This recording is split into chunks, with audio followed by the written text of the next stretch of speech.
지난주 그 동영상 때문에 유튜브가 정지됐다고 그러더라고요.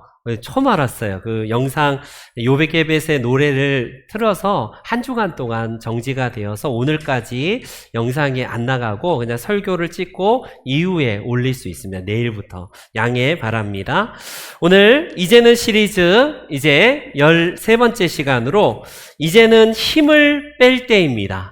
이제는 힘을 내려놓을 때입니다 라는 제목을 가지고 함께 이제는 시리즈 말씀 나누도록 하겠습니다. 훌륭한 공예가가 그 작품을 만들 때에 판화나 이렇게 작품을 만들 때에 일부러 둔탁하고 잘 들지 않는 칼을 쓴다고 해요. 우리 생각에는 아주 날이 잘 서 있고 잘 벼린 이런 칼로 조각을 하면 대단히 좋은 작품이 나올 것 같은데 일부러 무딘 칼을 써서 작품이 훨씬 더 좋아진다는 이야기를 들었습니다. 우리의 상식을 완전히 깬 내용이죠. 그래서 너무 잘 드는 칼을 쓰면 오히려 걸작을 만드는데 방해가 되어서 무디고 그냥 날이 덜 선 칼을 사용한다라는 말을 들었습니다. 여러분, 일본의 에도 막부 시대에 유행했던 화풍, 일본의 대표적인 미술 화풍 중에 우리가 잘 아는 우키요에라는 화풍이 있어요. 대표적인 그런 우리가 이 화풍이 특징이 뭐냐면 저기다가 색깔을 더 확실하게 딱 칠해주면 진짜 더 멋진 걸작이 될 것 같은데 일부러 우키요에 화가들은요 그냥 색을 빼버립니다. 색을 더하는 게 아니라 색을 일부러 덜 주어서 오히려 작품이 확 드러나게 사용되는 화풍이 바로 우키요의 작품이라고 해요. 이 작품의 영향 때문에 고갱, 고흐를 비롯해서 만해, 피리 부는 그 소년 그런 그 그림풍에 영향을 준 대표적인 작품입니다. 오히려 색깔을 확실하게 줘서 완전히 좋은 작품이 나올 것으로 생각하는 게 아니라 색을 일부러 빼서 오히려 뺀 작품이 훨씬 더 아름다운 작품이 된다라는 역설적인 그런 방법으로 우리에게 소개한 겁니다. 여러분, 여성들도 너무 화장을 떡칠하고 진하게 하면요 거부감이 있지 않습니까? 오히려 은은하게 한 듯 안 한 듯 이렇게 하면요 오히려 남성들이 더 반하는 것 같아요. 여러분, 그겁니다. 우리는 뭔가 인생에서 내 인생 부족하고 왜 이렇게 나의 인생은 빠지지? 모양 빠지지? 우리는 이러면 하나님이 우리에게 뭔가를 더해주면 좋겠는데 그러지 않을 때가 있어요. 이것만 있으면 내 인생 완전히 100점 만점일 텐데 이게 빠지기 때문에 내 모양 빠지고 내 인생 뭔가 부족한 것처럼 보이나요? 여러분, 그게 하나님이 우리를 사용하신 정말 귀한 진리라는 사실을 여러분 기억하시기 바랍니다. 이번에 몽골을 가서 시장을 한번 이렇게 가봤는데 우리나라 마트나 시장 가면요 정말 우리나라 과일이나 채소나 이런 게 모양이 너무 예뻐요. 깔끔하고. 근데요 저것도 그나마 좋은 것으로 제가 사진 가져왔는데 볼품이 없습니다. 그냥 오이도 저기는 조금 이렇게 했는데 작고 그 척박한 땅에서 애들이 자라다 보니까 다 비틀어져 있고 모양이 너무나 볼품이 없어요. 한결같이 채소나 과일들이 그 박토에서 자라나는 관계로 모양새가 그렇게 좋지는 않더라고요. 맛은 있지만 모양이 좋지 않는 것을 몽골의 시장이나 마트에서 보았습니다. 여러분, 우리는 저런 모습을 보면서 저 척박한 땅에서 비도 잘 내리지 않는 땅에서 자라느라 정말 생명의 끈질김과 신비함에 감탄하지 않습니까? 그런데 우리의 이런 순리와 생각을 뒤집는 시인의 작품이 있어요. 여러분, 아름다운 관계라는 작품을 쓴 지리산 시인으로 알려진 박남준 시인은 우리가 흔히 주변에서 보는 그 바위를 뚫고 자란 나무나 아스팔트나 그 바위에서 어떻게 저런 꽃이 자라고 생명력이 자랄까 신기한 것을 바라보다가 그가 역설적인 진리를 우리들에게 들려줍니다. 우리는 생각하기를 저 나무나 꽃이나 채소들이 척박한 땅을 뚫고 생명력이 자란다라고 생각하는데, 시인은 뭐라고 이 시에서 이야기를 하냐면 바로 나무의 단단한 생명력이 바위를 부순 게 아니라 바위가 그 생명을 열도록 물을 담아주고 자기 몸을 깨어서 결국에는 저 연약한 생명력을 자랄 수 있도록 자기가 그 몸을 부수어서 헌신하는 것으로 표현합니다. 역시 시인답지 않나요? 여러분, 저는 이게 과학적으로는 바위가 무슨 생명력이 있겠어요? 아스팔트가 무슨 생명력이 있겠습니까? 꽃이나 나무나 채소들이 생명력으로 자라나는 것이지만 반대로 시인이 이야기한 것처럼 힘을 가진 자가 오히려 힘을 내려놓고 오히려 부드러워질 때에 그 안에서 누구나 친구가 되고 누구나 함께 소통할 수 있고 생명력이 자라는 그런 모습으로 보여질 수 있다라는 사실입니다. 이거예요. 진리가 이겁니다. 여러분, 우리는 살아갈 때에 힘을 잔뜩 주고 뭔가 내 인생에 보태지고 내 인생에 뭔가가 있어야지만이 우리는 하나님께서 사용하실 만한 그릇이 된다라고 생각을 합니다. 서예가로 유명한 임성곤, 죽봉 임성곤 이런 서예가가요, 한 번은 그 기자들하고 이야기를 하는 내용을 들어봤는데, 서예가님, 어떻게 그렇게 위대한 작품을, 그렇게 서예를, 글씨를 잘 쓸 수 있나요? 라고 기자가 물어봅니다. 예, 비결은 간단합니다. 그냥 힘 빼면 됩니다. 이렇게 말해요. 예? 힘 빼라고요? 힘 빼면 그러면 저도 선생님처럼 글씨를 그렇게 잘 쓸 수 있을까요? 네, 잘 쓸 수 있습니다. 그런데 저도 힘 빼는 데만 40년 걸렸습니다. 이렇게 얘기를 해요. 여러분, 우리가 그렇게 유명한 작가들이나 그렇게 유명한 서예가들도 인생의 진리가 그냥 단순하게 걸린 게 아니라, 짧은 시간이 아니라 오랜 세월 동안 걸렸다는 사실을 이야기를 합니다. 오늘 아마 외부에서 우리 유성원 목사를 비롯해서 탁구를 치러 오시는데, 탁구를 한번 생각해 보세요. 저 같은 초짜들은요, 힘을 줘서 탁 때려야지, 그냥 스매싱 매겨야지 이거 막 승리한다고 생각하는데, 유성원 목사님 탁구장에 거의 1년 동안 사시거든요. 돈 내가면서 이렇게 배우는데 힘 빼는 훈련한다고 하더라고요. 힘을 빼서 탁구를 친대요. 우리 생각에는 힘을 줘서 막 드라이브 걸고 탁구를 치면 늘 것처럼 보이는데, 힘 빼는 훈련을 3개월 동안 한대요. 그냥 이렇게 힘 빼고 자연스럽게 치는 훈련을 한답니다. 여러분, 수영도 마찬가지 아닌가요? 우리는 수영하면 내가 물을 이겨서 그냥 힘으로 막 앞으로 전진해 가는 게 우리가 수영이라고 생각하는데, 수영도 단순하게 힘을 빼래요. 힘을 빼래요. 아시아의 물개로 알려진 조호련 선수, 지금은 작고했지만 그분이 이렇게 얘기합니다. 물은 힘으로 이겨내려고 하면 절대로 친구로 받아주지 않는다.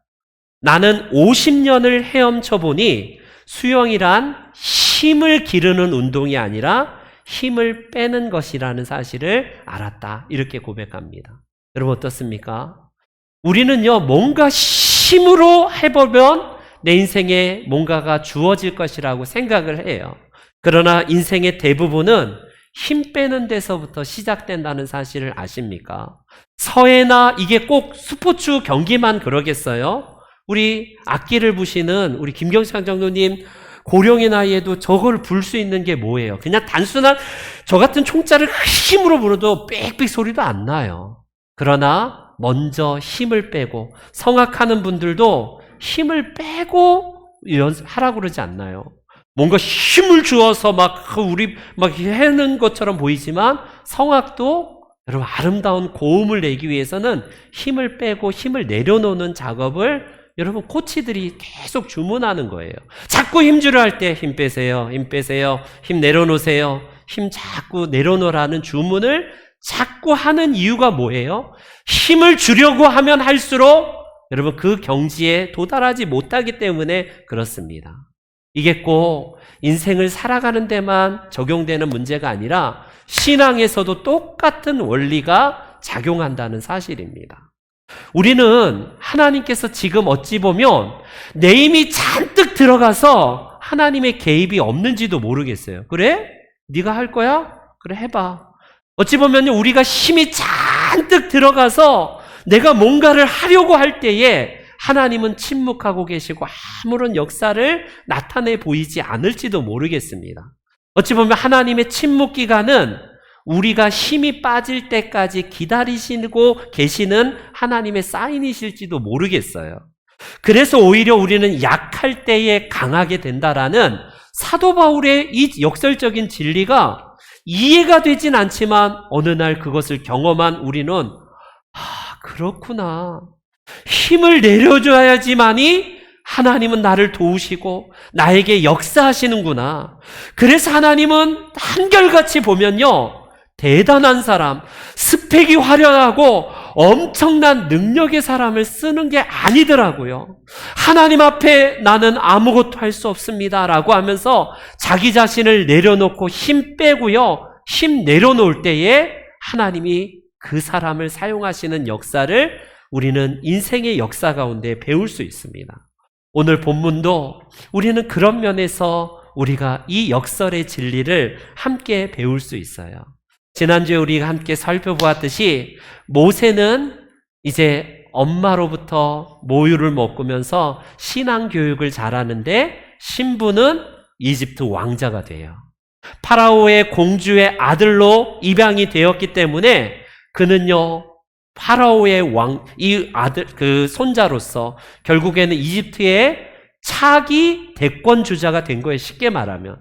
이제는 그는 갖출 만한 모든 것들을 다 갖추었습니다. 성경에 보면요, 사도행전 7장에 이런 고백을 합니다. 우리 사도행전 7장에 모세가 이집트 사람의 모든 지혜를 배워서 그의 말과 하는 일들이 다 능하더라. 얼마나 대단한 교육을 받고 이 세상의 최고의 강대국에 있는 그 모든 탁월한 선생으로부터 지도를 받고 코치를 받았기 때문에 힘이 잔뜩 들어가 있어요. 여기도 힘 들어가 있고 다 들어가 있습니다. 머리부터 발끝까지 완벽해 보입니다. 이 사람을 따라갈 만한 사람이 없을 정도로 화려한 스펙, 당당함, 세상을 향한 호기와 그가 갖춘 모든 스펙들은 우리가 보기에는 딱 이제 하나님이 쓰실 만한 그릇처럼 보여요. 여러분, 그래서 그는 최소한 총리가 아니면 여러분 차기 파라오로 딱 낙점받은 사람 아니겠습니까? 그래서 애굽에서 장래가 촉망되는 차기 대권주자의 한 명이고요. 그는 실세 중에 실세이고 결국 엘리트 중에 엘리트로서 하나님께 이제 멋지게 쓰임받을 딱 적기입니다. 적기예요. 근데 웬걸? 하나님께서 이 마흔이 된 이 모세가 힘이 잔뜩 들어가 있고, 여러분 그런 모세를 사용하셨나요? 모세가 우리가 보기에는 딱 적격인데 하나님이 모세에게 전혀 개입하지 않습니다. 그는요, 자기 힘으로 동족을 사랑해서 결국에는 이 에집트 사람이 학대하는 걸 보고요, 이집트 사람 한 명을 죽여서 모래에다가 감춥니다. 실수로 죽였겠죠. 뭐 일부러 막 죽였겠습니까? 동족을 너무 학대하는 것을 보고 같은 동족으로서 이집트 사람을 모래에 파묻었는데 그 다음 날에 히브리 사람들끼리 싸우네요. 노예 근성을 가진 사람들의 특징, 서로 함께 동족이지만 계속해서 싸우는 이 모습을 보면서 왜 당신들은 서로 싸우냐? 서로 협력해도 모자랄 판에 왜 동족을 서로 이렇게 치냐라고 하는 말에, 여러분 현대인의 성경이 조금 더 번역이 확 다가오기 때문에 이렇게 번역을 합니다. 한번 제가 읽어드릴게요. 누가 당신을 우리의 지도자와 재판관으로 세웠소? 당신이 이집트 사람을 죽인 것처럼 이제는 나도 죽일 참이요? 하고 대들었다. 그때 모세는 두려워하며 내가 한 일이 탈로 났구나 하고 중얼거렸다. 여러분, 모세는요, 자기 힘으로 뭔가를 이루려고 했어요. 그래도 동족을 도운 것은 선한 일이지만 자기 힘으로 뭔가를 이루면 다 된다라고 착각해요. 그러나 완전 범죄를 꿈꿨던 모세가 하루아침에 도망자의 신세로 전락합니다. 이 일이 만약에 파라오의 귀에 들어갔으면 아무리 여러분 이 귀한 왕자라고 할지라도 이집트의 고관을 죽였기 때문에 법에 의해서 어떤 처형이 내려질지 모르기 때문에 덜컥 겁이 난 이 모세는요, 하루아침에 도망자의 신세로 미디안 광야로 도망갑니다. 여러분 한번 모세의 이 정체성을 생각해 보세요. 히브리인이지만 이집트의 왕자여로서 이집트 사람도 아니고 그렇다고 완전히 히브리 사람도 아닌 이 어중간한 이 아이덴티티, 이 정체성으로 얼마나 혼란스럽겠습니까? 지금 위기에서 동족이 자기를 도와주지도 못하고 그렇다고 애굽에 의지할 수도 없는 이 상황에서 모세가 선택한 방법은 도망가는 겁니다. 도망가는 거. 결국 우여곡절 끝에 이드로의 집에 도착을 해서 그의 딸 중에 한 명인 십보라와 결혼을 했지만 그는 장인의 양떼를 평생 여러분 키워야 되는 그런 목동으로 전락을 합니다. 그 당당함, 그 기세, 그 위풍당당한 이 모세는 이제는 하나하나씩 물이 빠지기 시작하고 힘이 빠지기 시작해요. 40여 년 동안 여러분 광야에서 냄새나는 양을 키우면서 하루하루 살아갈 때에 모세의 그 기백이 어디 갔습니까? 그 용기, 그 혈기왕성한 그 모세는 다 물이 빠지고 힘이 다 빠져요.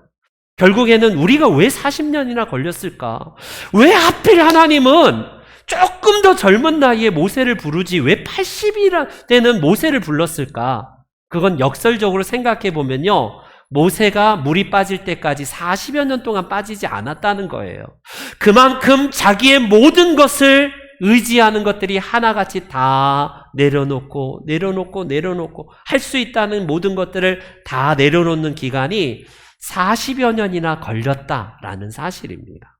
여러분, 하나님께서 그를 쓰시기 위해서는 하나님도 40년을 기다렸다가 모세를 사용하신 거예요. 80이 된 이 지금 촐로, 이 지금 아무것도 할 수 없는 모세, 80이 되었지만 자기 양떼도 아닌 이 장인의 양떼를 기르고 있는 처가살이하는 모세가 어느 날 양을 몰면서 지나가는데 여러분 불꽃 가운데에 하나님의 여호와의 사자가 나타납니다. 6절에 보면 여호와의 사자가 나타나서 이렇게 말해요. 나는 내 조상의 하나님이니 아브라함의 하나님, 이삭의 하나님, 야곱의 하나님이라. 이렇게 하나님께서 당신을 계시하십니다. 그때 모세가 뭐라고 반응하냐면 하나님 배우기를 두려워하여 얼굴을 가렸다라고 성경은 증언을 합니다. 여러분 40년 전에만 만약에 하나님께서 나타나셔서 저 말씀을 하셨다면 하나님 사람 정말 잘 보셨군요. 왜 지금 찾아왔어요? 나 지금 다 갖췄다니까요. 나 모든 것 다 갖췄는데 지금 찾아왔는데 조금 늦은 것 같은데 그래도 잘 보셨습니다. 제가 여기 있습니다. 이럴 것 같아요. 근데 모세는요 40여 년 전에 그 당당함은 어디 가고요? 부끄러웠고 두려워서 자기 얼굴을 가렸습니다. 그럴 때에도 모세를요 끝까지 붙들면서 하나님께서 그에게 사명을 주시는 말씀이 9절과 10절 말씀이에요. 우리 9절과 10절을 같이 함께 읽습니다. 시작.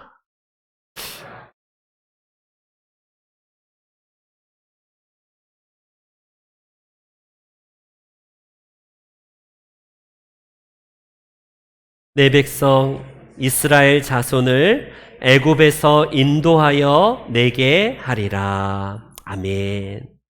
이스라엘 백성들의 부르짖은 탄식의 소리가 내게 들렸다. 괴롭히는 그 학대와 그 모든 어려움들도 내가 보았다. 그런데 하나님은 당신이 직접 나서시는 게 아니라 모세를 통해서 이스라엘 백성들을 구출해 내시겠다라는 언약의 말씀을 하십니다. 여러분 누구에게 보냈다고요? 누구에게? 어느 나라에 보내냐면 애굽의 파라오 앞에 너를 보내겠다라는 말이에요. 파라오 40여 년 전에 다시 그 끔찍한 기억이 생각날 것 아니겠습니까? 내가 파라오에 가면 어떻게 될까? 여전히 몸서리 쳐지는 그런 상황인데 한 사람도 아닌 라이언 일병 구하기도 아닌 이스라엘 전체를 다 구해내겠다? 하나님이 도대체 이게 가당키나 한 말인가? 너무 황당한 말을 들어서 모세는요, 뭐라고 합니까?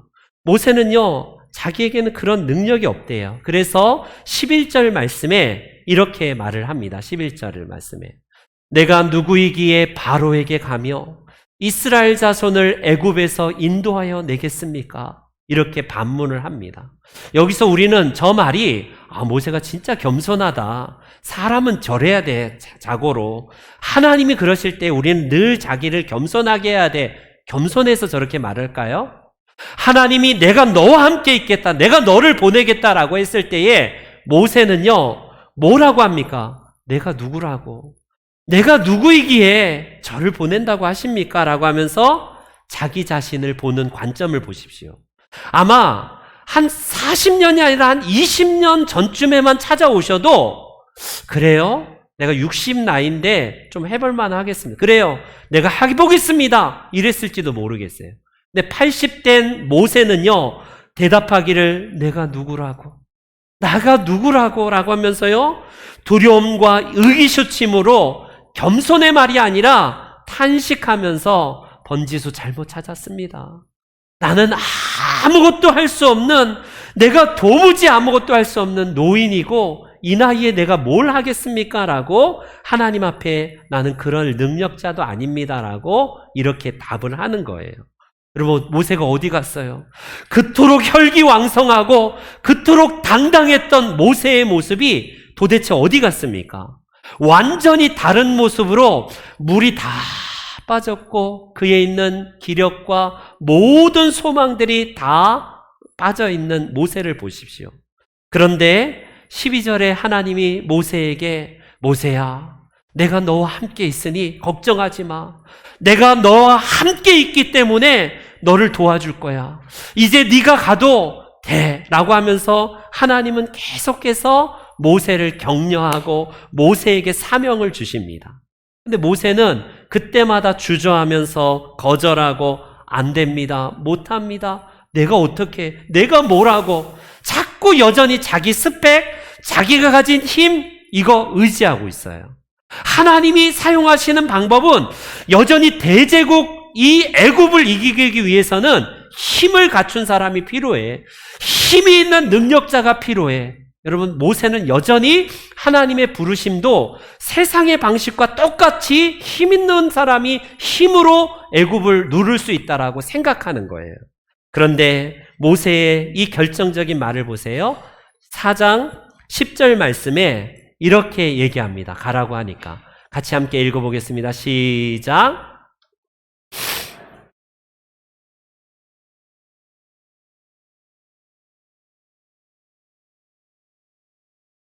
저는 입이 뻣뻣하고 혀가 둔한 자니이다. 아멘. 이번에 사르와를 이렇게 학교를 보내면서 그 한국인 여자애를 만났는데 4년 동안 몽골에 있다 보니까 한국말이 좀 부자연스럽대요. 우리 영어가 훨씬 더 자연스럽답니다. 4년 만에도 그런데 40년 만에 내가 애굽의 그 학수를 배웠고 애굽말을 하지만 나는 입이 뻣뻣하고 나는 둔해서 못합니다. 여러분, 이게 어찌 보면 사실적인 근거에서 나온 합당한 이야기처럼 보이지만 모세는 여전히 자기의 힘과 능력이 이스라엘 백성들을 구출할 수 있다라고 생각하는 거예요. 내 언변과 내 탁월한 지력과 모든 것을 동원해서 그 이집트 왕 파라오를 내가 설득할 수 있다라는 착각에 빠집니다. 그런 모세를 하나님은 포기하지 아니하고 연거푸 4차례나 계속해서 모세를 설득하는, 그래서 성경이 출애굽기가 길어지는 거예요. 모세가 이집트에 이제 들어가면 되는데 왜 성경이 계속 3장, 4장, 5장 계속 길어지냐면 모세를 설득하는 작업을 하나님이 하시기 때문에 그렇습니다. 그래서 4장 12절에 보니까 이제 가라, 다시 한번 가라고 명하시면서 내가 내 입과 함께 있어서 할 말을 가르치리라. 내 입과 함께 있는 것은 너의 언변의 능력이 아니라 내가 가르치고 내가 주는 것으로 할 수 있다라고 하나님은 모세를 다시 한번 깨우칩니다. 여러분, 이번에도 모세는 뭐라고 주저하면서 거절하냐면, 주여, 보낼 만한 자를 보내세요. 주님, 번지수 잘못 찾았다니까요. 내가 그럴 만한 그릇도 안 되고 나는 아무것도 할 수 없습니다.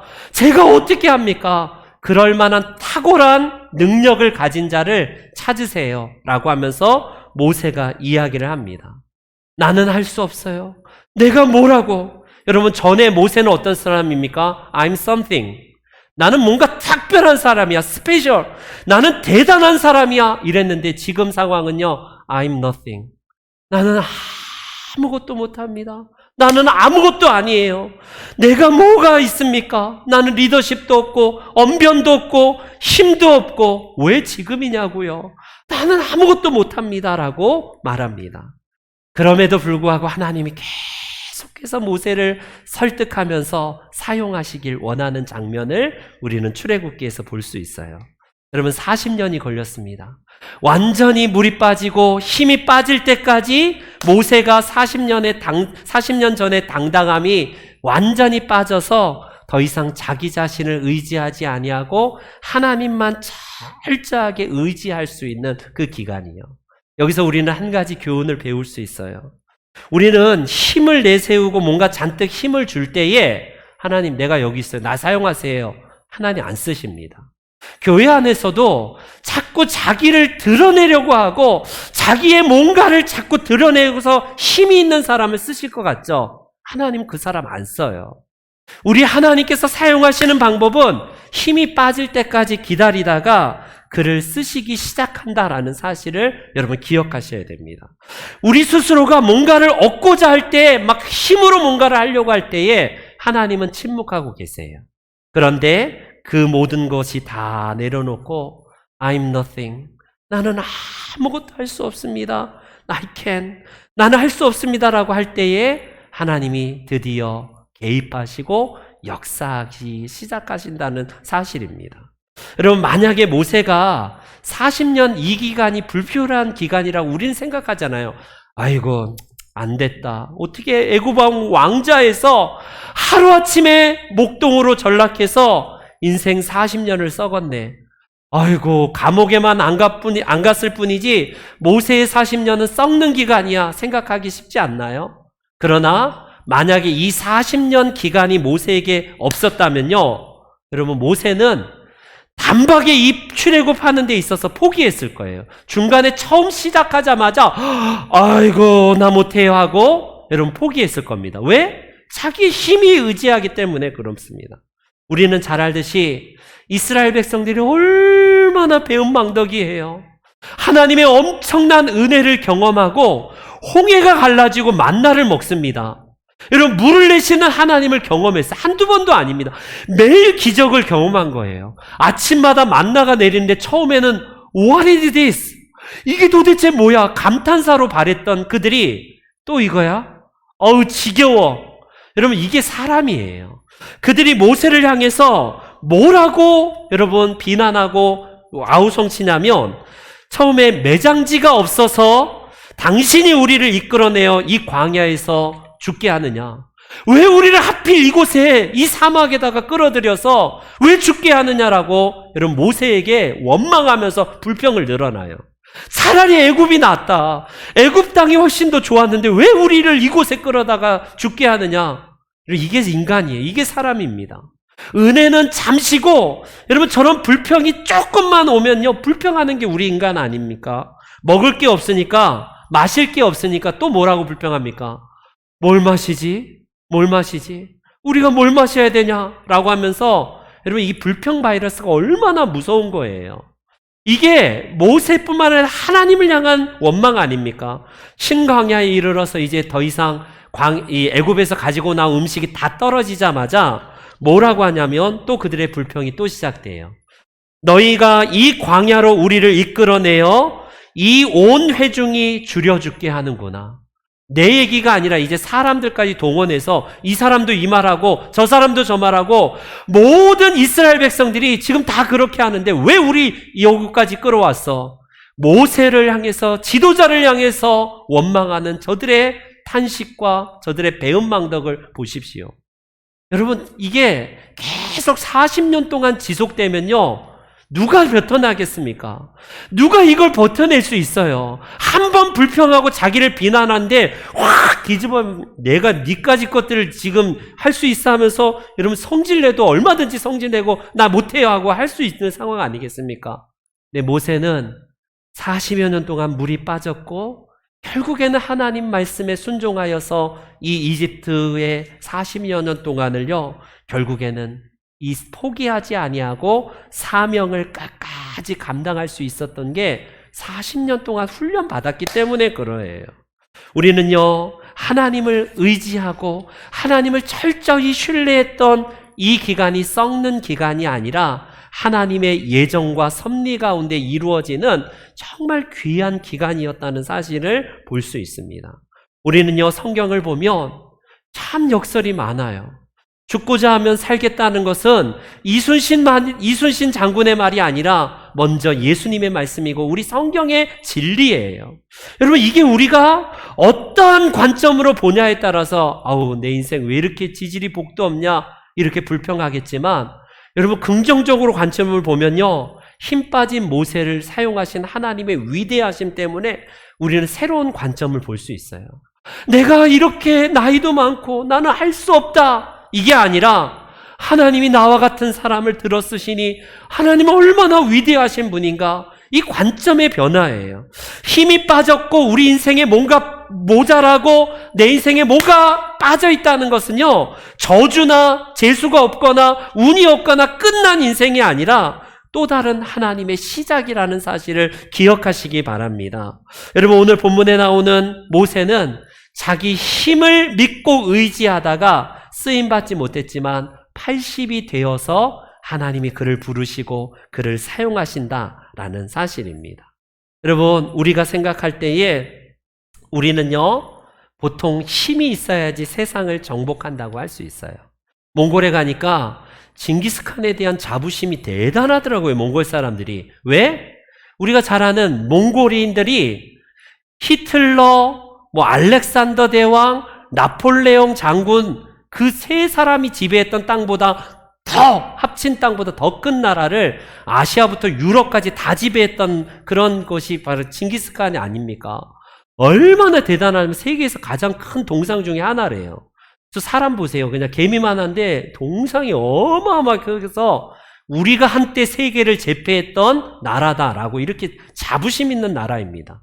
그 몽고가 힘이 있으면 지금도 힘을 가지고 세상을 제패하고 미국 같은 대제국이 되어야 되는데 왜 그럽니까?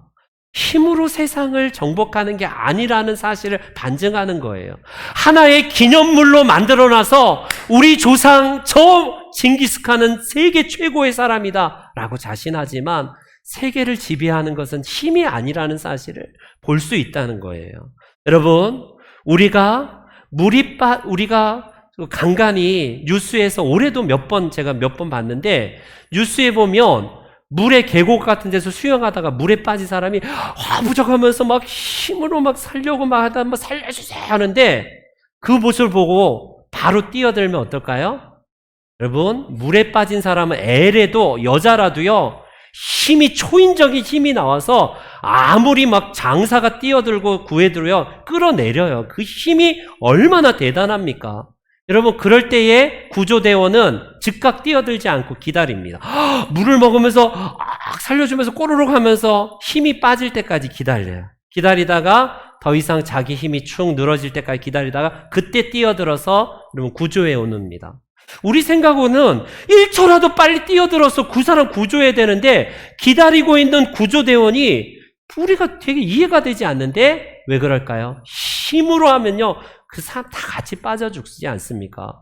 올해도 많은 뉴스에서 계곡에서 강에서 동료 구하다가 자녀 구하다가 같이 함께 빨리 구하다가 결국에는 빠져 죽는 그런 안타까운 소식을 들어요.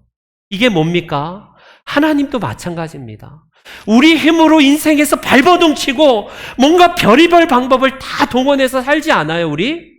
인생에서 사람들이 갖추고 있는 스펙 갖추려고 그렇게 혈안이 되어 있지 않습니까?